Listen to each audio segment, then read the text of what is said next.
ಕನ್ನಡದ ಮಟ್ಟಿಗಂತೂ ಇದು ಖಂಡಿತ ಹೊಸದು ಅಂತ ಕಾಣುತ್ತೆ ನನಗೆ. ಈ ಶೈಲಿಯನ್ನು ಹೇಗೆ ರೂಢಿಸ್ಕೊಂಡ್ರಿ, ಹೇಗೆ ರೂಪಿಸ್ಕೊಂಡ್ರಿ? ಎಲ್ಲರದ್ದು ಒಂದೊಂದು ಶೈಲಿ ಇರ್ತದೆ, ಅವರಿಗೆ ಅವರವರದ್ದೇ ಆದ ಒಂದು ಶೈಲಿ ಇದ್ದೇ ಇರ್ತದೆ. ಪ್ರಜ್ಞಾಪೂರ್ವಕವಾಗಿ ರೂಢಿಸಿಕೊಂಡದ್ದು ಏನೂ ಅಲ್ಲ. ನಾನು ಬಹಳ ಪ್ರಜ್ಞಾಪೂರ್ವಕವಾದ ಸಾಹಸಗಳನ್ನು ಮಾಡುವುದಕ್ಕೆ ಮುಂದಾದವನಲ್ಲ.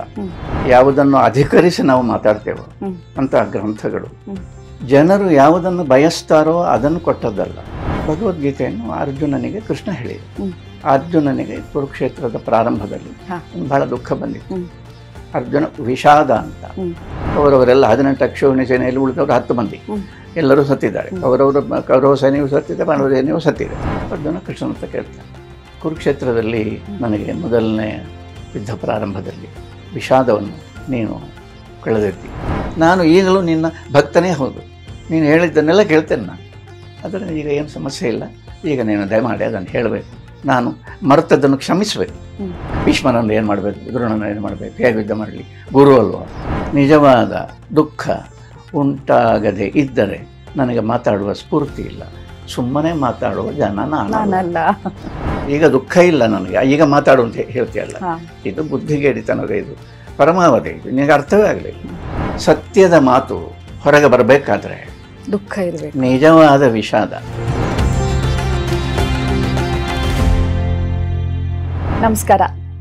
ಹೊಸದಿಗಂತ ಡಿಜಿಟಲ್ ಯೂಟ್ಯೂಬ್ ವಾಹಿನಿಯ ಎಲ್ಲ ವೀಕ್ಷಕರಿಗೆ ನಮ್ಮ ಈ ವಿಶೇಷ ಸಂದರ್ಶನ ಕಾರ್ಯಕ್ರಮಕ್ಕೆ ಸ್ವಾಗತ.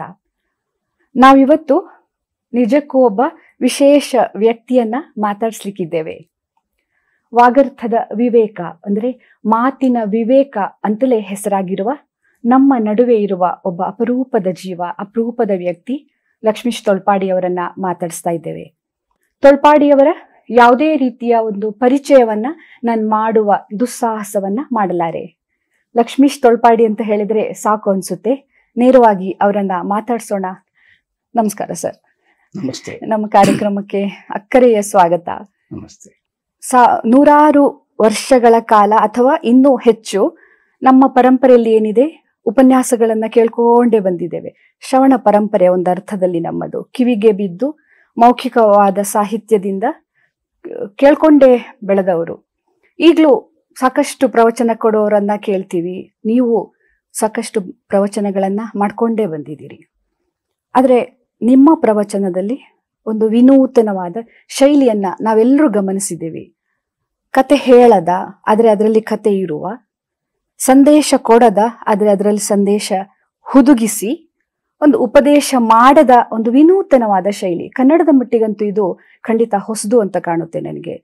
ಈ ಶೈಲಿಯನ್ನ ಹೇಗೆ ರೂಢಿಸ್ಕೊಂಡ್ರಿ, ಹೇಗೆ ರೂಪಿಸ್ಕೊಂಡ್ರಿ? ಆ ಸಿದ್ಧಿಯ ಮೂಲಕ ಒಲಿತಾ ನಿಮಗೆ ಹೇಗೆ ಇದು? ಇದೆಲ್ಲ ಬಹಳ ದೊಡ್ಡ ದೊಡ್ಡ ಮಾತುಗಳು. ಎಲ್ಲರದ್ದು ಒಂದೊಂದು ಶೈಲಿ ಇರ್ತದೆ, ಅವರಿಗೆ ಅವರವರದ್ದೇ ಆದ ಒಂದು ಶೈಲಿ ಇದ್ದೇ ಇರ್ತದೆ. ಹೌದು. ಅವ್ರು ಹೇಳ್ತಾ ಇರುವ ವಿಷಯ ಒಂದೇ ಆಗಿದ್ರೂ ಕೂಡ, ಅದು ಉಪನ್ಯಾಸಗಳು, ಪ್ರವಚನಗಳು ಯಾವುದೇ ಆದರೂ ಕೂಡ ಅವರವರ ಮಂಡಿಸುವ ರೀತಿ ಉಂಟಲ್ಲ, ವಿಧಾನ, ಅದು ಒಬ್ಬೊಬ್ಬರದ್ದು ಒಂದು ರೀತಿ ಇದ್ದೇ ಇರ್ತದೆ. ಅದು ಹಾಗೆಯೇ ಬೇಕು. ಶೈಲಿಗಳು ವ್ಯತ್ಯಾಸ ಇದ್ದೇ ಇರ್ತದೆ. ನನ್ನ ಶೈಲಿ ಹೀಗಿದೆ, ಹಾಗೆ ನೀವು ಹೇಳ್ತೀರಿ. ನಾನು ಅದನ್ನೊಂದು ಶೈಲಿ ಅಂತ ಇಟ್ಟುಕೊಂಡು ನಾನು ಹೇಳುವುದಲ್ಲ, ಮಾತಾಡುವುದಲ್ಲ. ನಾನು ಸಹಜವಾಗಿರೋದು. ಆ ಸಹಜವಾಗಿರುವುದರಲ್ಲಿ ಒಂದು ಶೈಲಿ ಇರಬಹುದು, ಅಷ್ಟೇ ಇರೋದು. ಅಂದರೆ ಪ್ರಜ್ಞಾಪೂರ್ವಕವಾಗಿ ರೂಢಿಸಿಕೊಂಡದ್ದು ಏನೂ ಅಲ್ಲ. ನಾನು ಬಹಳ ಪ್ರಜ್ಞಾಪೂರ್ವಕವಾದ ಸಾಹಸಗಳನ್ನು ಮಾಡುವುದಕ್ಕೆ ಮುಂದಾದವನಲ್ಲ. ಒಂದು ಮಾತು ಹೇಳಿಯ,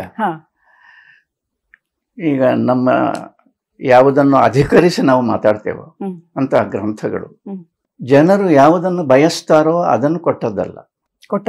ಅಲ್ಲ, ಜನರಿಗೆ ನಿಜವಾಗಿ ಏನು ಬೇಕು ಅಂತ ತಾನು ತಿಳಿದಿದೆಯೋ ಅದನ್ನು ಕೊಟ್ಟದ್ದು. ಸ್ವಲ್ಪ ವ್ಯತ್ಯಾಸ ಇದೆ. ಹೇಳಿ. ಅದೆರಡರಲ್ಲಿ ಸ್ವಲ್ಪ ವ್ಯತ್ಯಾಸ ಇದೆ. ಜನರಿಗೆ ಯಾವುದು ಬೇಕು? ರಂಜನೆ ಬೇಕು, ಉದ್ರೇಕ ಬೇಕು, ಇತ್ಯಾದಿ ಇತ್ಯಾದಿ. ಸ್ವಾಭಾವಿಕವಾಗಿ ತಪ್ಪು ಸರಿಗಳ ಪ್ರಶ್ನೆ ಅಲ್ಲ, ಅದು ಇರುವುದು ಹಾಗೆ ಅಂತ. ಹಾಗಾದರೆ ಸತ್ಯ ಬೇಕೋ ಬೇಡವೋ ಎನ್ನುವ ಒಂದು ಪ್ರಶ್ನೆ ಇದೆ ಅಲ್ಲಿ. ರಂಜನೆ ಬೇಕಾದ್ದು ನಮಗೆ, ಹೊತ್ತೋಗಬೇಕು, ಮೈ ಮರೆಯಬೇಕು, ಇತ್ಯಾದಿ ಇತ್ಯಾದಿ. ಇದನ್ನೆಲ್ಲ ಕೊಡ್ಲಿಕ್ಕೆ ಹೊರಟದ್ದಲ್ಲ ಅದು. ನಾವು ಈಗ ಯಾವುದನ್ನು ಈ ಕುರಿತು ನಾವು ಮಾತಾಡ್ತೇವೋ, ಪರಂಪರೆ ಅಂತ ಏನು ಹೇಳ್ತೇವೋ, ಅದು ಅವರಿಗೆ ರಂಜನೆಯನ್ನು ಒದಗಿಸುವುದಕ್ಕೆ ಹೊರಟ ಸಾಹಿತ್ಯ ಸಾಮಗ್ರಿ ಅಲ್ಲ. ಅಲ್ಲ. ಹಾಗಾದ್ರೆ ಮತ್ತೇನೋ ಒಂದಿದೆ ರಂಜನೆಯನ್ನು ಮೀರಿದ್ದು. ರಂಜನೆಯನ್ನು ಬಯಸದ ಮನಸ್ಸಿಗೆ ಮಾತ್ರ ಅರ್ಥ ಆಗುವ ಸಾಧ್ಯತೆ ಇರುವಂತಹದ್ದು. ಅದನ್ನು ಅವರು ಕೊಟ್ಟದ್ದು. ಸೊ ಅಪ್ರಜ್ಞಾಪೂರ್ವಕವಾಗಿ ಒಂದು ಶೈಲಿ ಹೇಳಿಯಾ? ಖಂಡಿತ. ಭಗವದ್ಗೀತೆಯನ್ನು ಅರ್ಜುನನಿಗೆ ಕೃಷ್ಣ ಹೇಳಿದ, ಎಲ್ಲರಿಗೂ ಗೊತ್ತಿರತಕ್ಕ ಸಂಗತಿ. ಅರ್ಜುನನಿಗೆ ಅದು ಯಾಕೆ ಹೇಳಿದ ಅಂದ್ರೆ, ಅರ್ಜುನನಿಗೆ ಕುರುಕ್ಷೇತ್ರದ ಪ್ರಾರಂಭದಲ್ಲಿ ಬಹಳ ದುಃಖ ಬಂದಿತ್ತು. ಅರ್ಜುನ ವಿಷಾದ ಅಂತ, ಅದು ಎಲ್ಲರಿಗೂ ಗೊತ್ತಿದೆ, ಶಸ್ತ್ರತ್ಯಾಗ. ಹೌದು. ಅದಕ್ಕೆ ಉತ್ತರವಾಗಿ ಅವನಿಗೆ ಬಂದ ಪ್ರಶ್ನೆಗಳನ್ನೆಲ್ಲ ಅದಕ್ಕೆ ಉತ್ತರವಾಗಿ ಅದನ್ನು ಬಿಡಿಸ್ತಾ ಬಹಳ ದೊಡ್ಡ ಒಂದು ದರ್ಶನವನ್ನು ಕೃಷ್ಣ ಅರ್ಜುನನಿಗೆ ಕೊಡ್ತಾನೆ. ಅವನ ವಿಷಾದ ಹೋಗ್ತದೆ.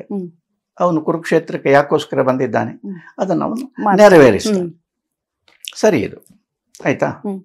ಇದಾದ ಮೇಲೆ, ಯುದ್ಧ ಎಲ್ಲ ಆದ ಮೇಲೆ, ಪಾಂಡವರು ಗೆದ್ದ ಮೇಲೆ, ಕೌರವರೆಲ್ಲ 18 ಅಕ್ಷೋಹಿಣಿ ಸೇನೆಯಲ್ಲಿ ಉಳಿದವರು 10 ಮಂದಿ ಎಲ್ಲರೂ ಸತ್ತಿದ್ದಾರೆ. ಕೌರವ ಸೈನ್ಯವು ಸತ್ತಿದೆ, ಪಾಂಡವ ಸೈನ್ಯವು ಸತ್ತಿದೆ. ಎಲ್ಲರೂ ಹೋದ ಮೇಲೆ, ಧರ್ಮರಾಜ ಚಕ್ರವರ್ತಿ ಆದ ಮೇಲೆ ಒಂದು ಸಂದರ್ಭ ಬರ್ತದೆ ಮಹಾಭಾರತದಲ್ಲಿ. ಏನು ಸಂದರ್ಭ?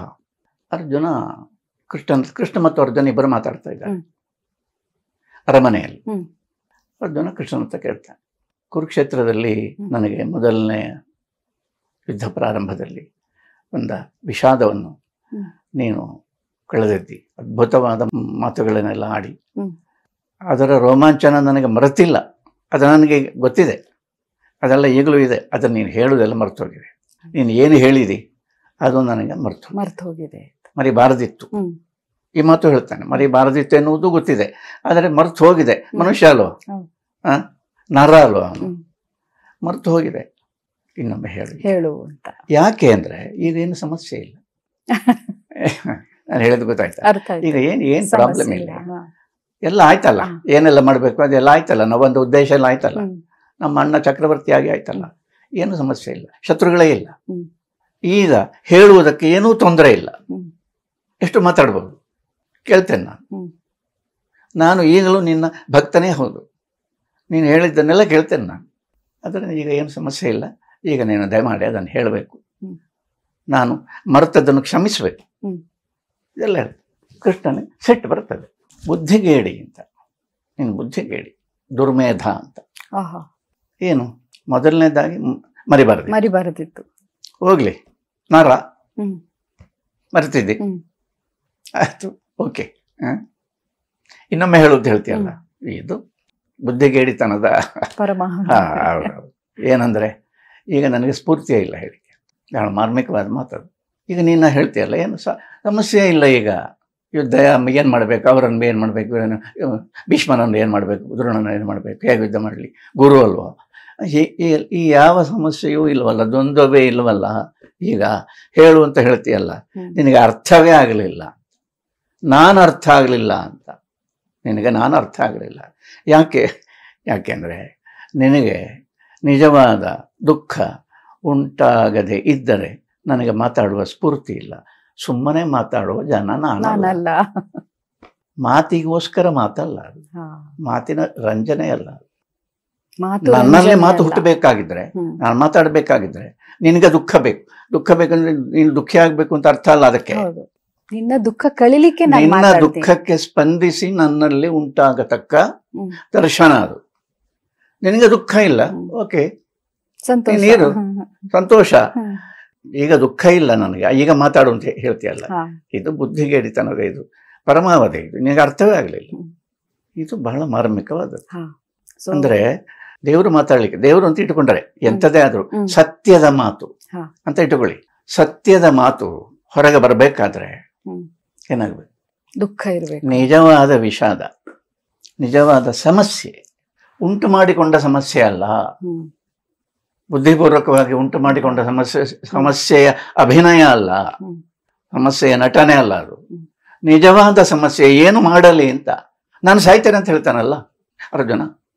ಅವನಿಗೆ ದುಃಖೋದ್ವಿಗ್ನಾಗಿದ್ದಾಗ ನನ್ನನ್ನು ಕೊಲ್ಲಲಿ ಅವರು, ನಾನು ಕ್ಷತ್ರಿಯ, ನಾನು ಯುದ್ಧರಂಗದಿಂದ ಪಲಾಯನ ಮಾಡುವುದಿಲ್ಲ, ನಾನು ಯುದ್ಧರಂಗದಲ್ಲಿ ಇರ್ತೇನೆ. ಯುದ್ಧ ಮಾತ್ರ ಮಾಡುವುದಿಲ್ಲ. ಹಾಗೇನಾಗ್ತದೆ, ಅವರು ಬಂದು ನನ್ನ ಅನ್ಕೊಳ್ತಾರೆ, ಅದೇ ಒಳ್ಳೇದು. ಸಾಯೋದ ಕೊನೆ ಸಾವೇ ಸುಖ ಅಂತ ಅಷ್ಟು ತೀವ್ರವಾಗಿರತಕ್ಕ ಏಕಾಗ್ರತೆ ಅದರ ಕಡೆಗೆ. ಇದಕ್ಕೆ ಉತ್ತರವೇ ಇಲ್ಲವೇನೋ ಎನ್ನುವ ರೀತಿಯ ದುಃಖ ಅದು. ಹಾಗೆ ಬಂದಿದ್ದಾಗ ಒಂದು ಜೀವಕ್ಕೆ ಸತ್ಯಕ್ಕೆ ಎಚ್ಚರ ಆಗ್ತದೆ. ವಿಷಾದದಲ್ಲಿ ತಪ್ಪಿಕೊಳ್ಳಬಾರದು. ಇಲ್ಲ ಇಲ್ಲ, ಮತ್ತೆ ಅದೊಂದು ಕಾಠಿಣ್ಯ ಅಂತ ಭಾವಿಸಬಾರದು. ಅದೆಲ್ಲ ಬಹಳ ಹಾಗೆ ಆಗ್ತದೆ. ಮಾನವೀಯತೆ ಇದು ಅಂತ ಎಲ್ಲ ಕೇಳುವವರಿದ್ದಾರೆ. ಅದು ಹಾಗೆ ಅಲ್ಲ, ಅದು ವಿಷಯ ಹಾಗಲ್ಲ. ಅದಕ್ಕೆ ಹಾಗಾದ್ರೆ ದೇವರಿಗೆ ಯಾವಾಗಲೂ ಎಚ್ಚರ ಇಲ್ವಾ? ಹಾಗಲ್ಲ ಸ್ವಾಮಿ. ಅದು ನಾನು ದೇವರು ಅಂತ ಒಬ್ಬ ಮನುಷ್ಯ, ಒಬ್ಬ ದೇವರೇ ಬಂದರು ನಾನು ದೇವರು ಅಂತ ಹೇಳಬೇಕಾಗಿದ್ದರೆ ಅವನು ಯಾರ ಮುಂದೆ ಅವನು ಹೇಳಬೇಕು, ಅವನಿಗೆ ದೇವರು ನಿಜವಾಗಿ ಇದ್ದಾನೋ ಈ ಲೋಕದಲ್ಲಿ ಅಂತ ಅನ್ನಿಸಬೇಕು. ದೇವರನ್ನು ಕಾದು ಕೂತರೆ ದೇವರು ಖಂಡಿತ ಬರೋದಿಲ್ಲ. ಪ್ರಜ್ಞಾಪೂರ್ವಕವಾದ ಈ ವ್ಯವಹಾರಕ್ಕೆ ದೇವರು ಸಹವರ್ತಿ ಅಲ್ಲ, ಸತ್ಯವು ಸಹವರ್ತಿ ಅಲ್ಲ. ಇವನಿಗೆ ದುಃಖ ಉಂಟಾಗಬೇಕು. ಅದು ಉಂಟಾಗಿತ್ತು ಅವನಿಗೆ ಆವಾಗ. ಹೌದು, ಆವೇಶ ಉಂಟಾಗಿತ್ತು, ಇಳಿಯಿತು. ಆಮೇಲೆ ಅವನು ನರಲು, ಮತ್ತೆ ಪುನಃ ಅವನು ಹೀಗಾದ. ಆದ್ದರಿಂದ ನಿನಗೆ ದುಃಖ ಇಲ್ಲದೆ, ನಿನಗೆ ನಿಜವಾದ ಸಮಸ್ಯೆ ಇಲ್ಲದೆ ನನ್ನಲ್ಲಿ ಆ ಮಾತುಗಳೇ ಹುಟ್ಟುವುದಿಲ್ಲ ಅಂತ ಕೃಷ್ಣ ಹೇಳುವುದು. ಇದನ್ನು ವ್ಯಾಸರು ಶಾಂತಿ ಪರ್ವದ ನಂತರ ಅಶ್ವಮೇಧಿಕ ಪರ್ವದಲ್ಲಿ ಬರ್ತದೆ. ಹೀಗೆಲ್ಲ ಇದೆ. ಆದರೂ ಹೇಳ್ತಾನೆ, ಆದರೂ ಅರ್ಜುನ ಅವನನ್ನು ಅನುನಯ ಮಾಡ್ತಾನೆ. ಮಾಡಿದ ಮೇಲೆ ಆಯ್ತು, ನಾನು ಮಾಡಿದ್ದು ತಪ್ಪು, ಎಲ್ಲವೂ ಸರಿ, ಇನ್ನೊಮ್ಮೆ ಕೇಳಬೇಕು ಅಂತ ಆಗಿದೆ ನನಗೆ. ನೋಡಿ, ಅದು ಆಶ್ಚರ್ಯ. ಅಂದರೆ ಒಂದು ಸಲ ಕೃಷ್ಣನಿಂದ ಈ ರೀತಿಯ ಭರ್ತ್ಸನೆಯನ್ನು ಅನುಭವಿಸಿ ಮತ್ತೆ ಅವನಲ್ಲಿ ನಿಜ ಆ ಕ್ಷಣದಲ್ಲಿಯೇ ನಿಜವಾದ ಹಂಬಲ ಉಂಟಾಗಬಾರದು ಅಂತ ಇಲ್ಲ. ಹೌದು, ಹೇಳಿದ್ ಗೊತ್ತಾಯ್ತಾ? ಗೊತ್ತಾಯ್ತಾ ಅಂತ ಹೇಳಿದ್ರೆ ತಪ್ಪು ಇಲ್ಲ. ಆ ಕ್ಷಣದಲ್ಲಿ ಮತ್ತೆ ಉಂಟಾಗಬಾರದು ಅಂತ ಇಲ್ಲ, ಯಾವಾಗ ಉಂಟಾಗ್ತದೆ ಅಂತ ಇಲ್ಲ, ಯಾವಾಗ ಕೃತಕ ಆಗ್ತದೆ ಅಂತ ಇಲ್ಲ, ಯಾವಾಗ ಸಹಜ ಆಗ್ತದೆ ಅಂತ ಇಲ್ಲ. ಆ ಸಹಜತೆಗೆ ಮಿಡಿತದೆ, ಅದು ಸ್ಪಂದಿಸ್ತದೆ. ಸಹಜತೆಗೆ, ನಟನೆಗೆ ಅಲ್ಲ ಇಷ್ಟಿರುವುದು.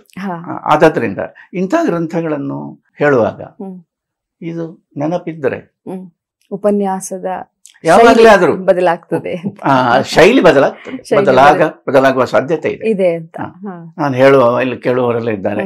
ಇದು ಹೀಗೆ ಪ್ರಪಗಾಂಡ, ನಥಿಂಗ್ ಆಫ್ ದಟ್ ಸಾರ್ಟ್.